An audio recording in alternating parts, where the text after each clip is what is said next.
రమగారు కొన్ని సమయాల్లో కొన్ని పనులు చేయకూడదు అని వింటుంటాం. సాయంత్రం గురించి మాట్లాడుకుందాం. సాయంత్రం పూట అలాగే దీపాలు పెట్టేటప్పుడు కొన్ని పనులు చేయకూడదు అంటుంటారండి. చాలా ముఖ్యమైన విషయాలు కొన్ని. అవునా? అంటే ఇది వరకు జయ, ఇది ఈ కాలానికి ఉపయోగపడుతుందో పడవో చెప్పలేను నేను. కొంచెం నాకు కూడా అనుమానాలు ఉంటుంటాయి వాటి మీద. ఇదివరకటి రోజుల్లో సాయంత్రము అంటే దీపాలు పెట్టడము, తర్వాత చీకటే జీవితం. ఒట్టి దీపాలతోటి గుట్లో ముద్ద, గూట్లో దీపం, నోట్లో ముద్ద తిని పడుకోవటమే. చీకటి పడ్డాక కొన్ని కొన్ని పనులు చేస్తే ఏమీ కనపడదు, వస్తువు వేస్టు, ఆ టైం కలిసి రాదు మనకి. అందుకని కొన్ని అసలు చేయనేకూడదు అనేవాళ్ళు, చేయకూడదు. అవి క్రమంగా మనకి ఎట్లా అయిందంటే అది సాయంకాలం చేయకూడని నియమంగా వచ్చేసింది. మనం దాన్ని అలవర్చుకుని ఉన్నాం. పెద్దవాళ్ళు చెప్తారు, ఏ సాయంత్రం పూట చేయబాక, ఏమిటి అసురు సంధ్య వేళ అంటారు. అసురు సంధ్య వేళ చేయకూడదు, చీకటి పడేటప్పుడు కొన్ని పనులు చేయకూడదు. మనకి అది అట్లా బ్రెయిన్లో ఫిక్స్ అయిపోయి ఉన్నాయి. అంటే అప్పటి కాలానికి అనుగుణంగా చెప్పిన మాటలు అంటారు. ఎక్కువ భాగం కాలానుగుణంగా చెప్పినవే. దాన్ని ఆ కాలానుగుణంగా చెప్పే విషయాన్ని ఎట్లా చెప్తారు? దాన్ని ఇప్పుడు అమ్మాయి అలా చేసుకోబోక అంటే నీకు నచ్చదు, నీకు డబ్బులు రావు అలా చేసావంటే అనగానే టక్కన కాళ్ళు ఊపేవాళ్ళు ఆపేస్తారు చూడు. అవునవును కదా. దీనివల్ల అనారోగ్యం వస్తుందని కానీ, ధనం పోతుందని కానీ, లేదా ధనం వస్తుందని కానీ చెప్పామనుకో, అప్పుడు ఖచ్చితంగా వింటారు. ఫాలో వినిపించటం కోసం కొన్ని ఖచ్చితమైన పద్ధతులు ఏర్పరిచారు. అందులో సాయంకాలం కసు ఊడ్చకూడదు, ఇల్లు ఊడకూడదు. ఇప్పుడు ఎట్లా పెందరాళే దీపాలు పెట్టకముందే ఇల్లు ఊడ్చేసుకోవాలి, దీపాలు పెట్టాక ఇల్లు ఊడకూడదు. దీనికి పాయింట్లు చూద్దాం ఎందుకు అని. వాకిళ్ళు ఇల్లు దీపాలు పెట్టాక ఊడ్చామనుకో, కసు ఎట్టిపోయిందో ఏమైందో మనకేమైనా కనపడుతుందో చూసుకోకుండా హాల్ మధ్యలో పెట్టి దాన్నే తొక్కుంటాం మనం. అవును. ఏ వస్తువు ఏదైనా పొద్దున్నే బంగారపు వస్తువు ఏదైనా చిన్నది చేయి జారి పడింది అనుకో మన ఇంట్లోది, మనం ఈ ఊడ్చేటప్పుడు కొంచెం చీకటి పడ్డాక ఊడిస్తే ఒళ్ళేం తెలుస్తుంది, అది ఏ మూలకు పోతుంది, వస్తువు పోతుంది. అందుకని వెళ్తురుండగా చెయ్యాలి ఆ పనులు. అందుకని ఇది మొదలు పెట్టారు. దీనికి ఏమని చెప్తారో తెలుసా? లక్ష్మీదేవి వెళ్ళిపోతుంది. కరెక్ట్. అంటే టకీమని చేస్తాం ఆ పని, ఇంకా ఇది ఊడవకుండా ఉంటాం. ఊడవకూడదు, మనకి సాయంకాలం చేయకూడని పనులు ఇవి. ఇదొకటి. తర్వాత అది తలకాయ దువ్వుకోకూడదు, తల దువ్వుకోకూడదు. దువ్వుతావు నువ్వు సాయంకాలం కరకరా దువ్వేస్తావు, నీ ఒంటి మీద కొంత హెయిర్ పడుతుంది, నేల మీద కొంత పడుతుంది, చుట్టుపక్కల ఏమైనా కుర్చీలు సోఫాలు ఇప్పుడు అన్నీ అవే కదా మన ఇళ్లలో, వాటిలో ఎక్కడేవో పడతాయి, హెయిర్ కనపడదు. నువ్వు అది తినేటప్పుడు కంచంలోకి వస్తే ఏ చంటి బిడ్డ ఉండి దాని వాడి మొహం మీద పడితే, నీ నెత్తిలో పేలుంటాయి, అవి కూడా ఒంటి మీద పడతాయి కదా. అవును కదా, ఒంటి మీద పడతాయి, చికాకు. అందుకని చీకటి పడ్డాక చేస్తే లక్ష్మీదేవి వెళ్ళిపోతుంది. జాగ్రత్త అయిందా. ఇది దీని తర్వాత దీపాలు పెట్టారు. సాయంకాలం అయ్యాక కొంతమంది లైట్ అలాగే చీకట్లో ఉంటారు, ఎప్పుడో అవసరమైతే కానీ వేసుకోవాలి.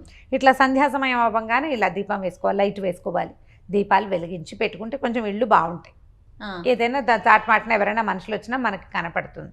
ఈ రెండు మెయిన్గా చెప్తారు. దీంతోపాటు సంధ్య వేళ పడుకోకూడదు. ఈ ఆఫీసుల నుంచి, స్కూళ్ళ నుంచి, కాలేజీల నుంచి వస్తారు, 5:20 వచ్చి ఆ సోఫాలకు అడ్డం పడిపోతారు. అవునండి, అలా నిద్రపోతారు. ఆ టైంలో పడుకోవటం దరిద్రం, మంచిది కాదు. నీకు 5:15 గంటలకు పడుకుని 8ంటికి లేచిన వాళ్ళు రాత్రి నిద్రపోతారా? ఆరోగ్యం ఏమైంది? దరిద్రమే కాదు అయింది. అంతేగా. అందుకని సాయంకాలాలు పడుకో. మనం మధ్యాహ్నం పడుకుంటేనే నిద్ర పట్టదు, సాయంత్రం వేళ పడుకుంటే రాత్రంతా నిద్ర పట్టదు నీకు. సాయంత్రం పనులు, సాయంకాలపు పనులు ఆగిపోతాయి. ఒకటి ముందు ఆరోగ్యం పాడైపోతుంది. రాత్రి నిద్రపో, మనం నిద్రపోవాల్సింది ఎప్పుడు? రాత్రి, సాయంకాలం కాదు. అందుకని దీన్ని ఒకదాన్ని ఖచ్చితంగా మాన్పించేశారు. గోర్లు కూడా కట్ చేసుకోకూడదు. గోళ్ళు కట్ చేసుకోకూడదు. ఇప్పుడు గోల్ కట్ చేసాం చీకటి మాటన, గోల్ కట్ చేసి ఈ గోరు ఒక ఇట్లా నొక్కామనుకో టక్కుమని ఎగురుతుంది. అది ఇక్కడే పడుతుందా ఎక్కడైనా పడుతుందా తెలీదు. వెలుతురుండగానే చెయ్యాలి. అవన్నీ కూడా మనకి అవసరమైనవి చేయాలి. ఇవంతా ప్రాక్టికల్ ప్రాబ్లమ్స్. అవునండి. ఏం పర్వాలేదు, నేను అలాగే చేస్తాను, నేను జాగ్రత్తగా చేస్తాను అంటావు. ఎప్పుడో ఒకసారి నీ వశం తప్పిపోతుంది. అప్పుడు ఏం చేస్తాం? ఈ కట్ చేసిన గోరు బియ్య బస్తాలో అయినా పడచ్చు. అది మళ్ళీ ఆహారంలోకి వస్తే, ఏ చంటి బిడ్డకో వెళ్తే నీకు తెలియకపోతే ఎందుకు వచ్చిన బాధలు అవన్నీ. అందుకని ఈ పనులు no no no no no అని చెప్పేవాళ్ళు. సాయంత్రం పూట అన్నం తింటాం, అసురు సంధ్య వేళ అన్నం తినకూడదు. రాక్షసులు తింటారు, రాక్షస భోజనం అని చెప్తారు. చీకటి పడ్డాక తినాలి. సమయం 6:30, 7 గంటలకి కరెక్ట్గా అక్కడ సంధ్య అవుతుండగా నువ్వు ఇక్కడ కంచం పెట్టుకోకూడదు. సంధ్యాకాలం చేయవలసింది ఏమిటి? దీపాలు పెట్టుకోవటం, దైవ నమస్కారం, ఏదైనా మంచి మాట వినటం, అవి ముఖ్యమైనవి. అలా ఆ సమయంలో ఆ పని చేస్తే ఏమిటి, నీకు మేలు జరుగుతుంది. అన్ని రకాలుగాను అన్ని రకాల మేళ్ళు జరుగుతాయి. నీ బతుకు ఒక నియమం ఏర్పడుతుంది, ఒక క్రమశిక్షణ ఉంటుంది మనకి. రమ్మగారు అందుకే కదా తదాస్తు దేవతలు ఉంటారు, సాయంత్రం వేళ తిరుగుతూ ఉంటారు అంటారు. అందుకని ఏదో ఒకటి పిచ్చి మాటలు, అరుపులు. ఇప్పుడు పోనీ సాయంకాలం వేళ పోట్లాడుకోకూడదు, అసురు సంధ్య వేళ పోట్లాట ఎందుకు? అసురు సంధ్య వేళ సాయంకాలాల వేళ కనుక పోట్లాడుకుంటే రాత్రి పోయిందా? డిస్టర్బ్ అయిపోట్లా. మనం సంసారంలో ఉంటే మొగుడు పెళ్ళాలకి పడి చావదు, సాయంత్రం పూట పోట్లాడుకుంటే రాత్రి ఎడమొహం పెడమొహంతో పడుకుంటారు.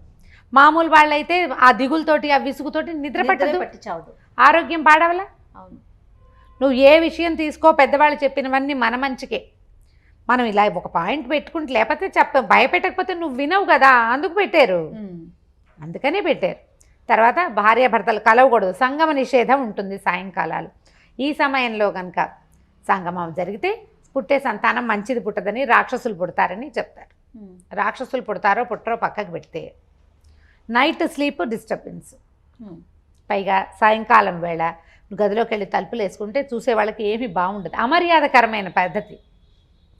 ఏ సమయంలో ఉండవలసింది ఆ సమయంలో ఉండాలి. నువ్వు పిల్లల ముందో పెద్దవాళ్ళ ముందో భార్యాభర్త ఒళ్ళో కూర్చోలేరు కదా, దానికి లోపలికి వెళ్ళాలా, ఏకాంతం కావాలా ఎంతో కొంత. నువ్వు సాయంకాలం పని వేళ, నువ్వు ఆహారం తినవలసిన వేళ, దీపాలు పెట్టుకోవాల్సిన వేళ, సాయంకాలపు పనులు చేసుకోవాల్సిన వేళ, అసలు దివా సంగమమే నిషిద్ధం.